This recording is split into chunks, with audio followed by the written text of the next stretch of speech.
Good afternoon, everyone. Good afternoon, sir. I am Mark Oliver B. Cabiles from BSMT2 LNAT.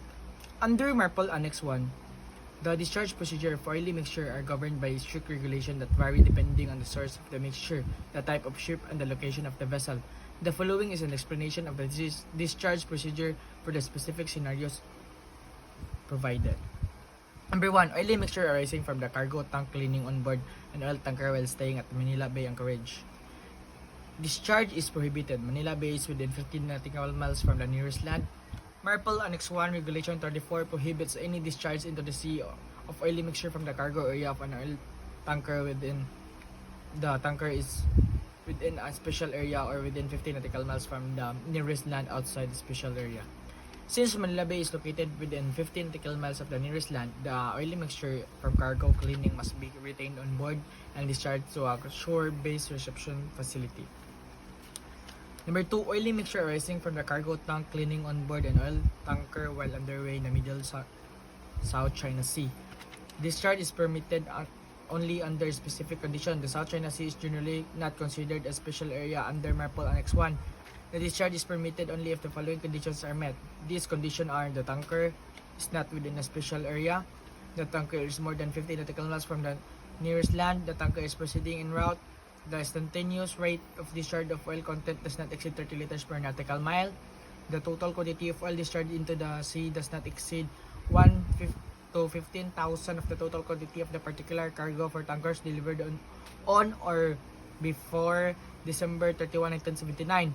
1 to 30 of the total quantity of the particular cargo for tankers delivered from the 31 after December 31, 1979. The tanker has in operation an oil discharge monitoring and control system ODMCS and a slap tank arrangement. This procedure is commonly known as the load on top or cow crude oil washing procedure, where oily residues are collected in a slope tank and then processed.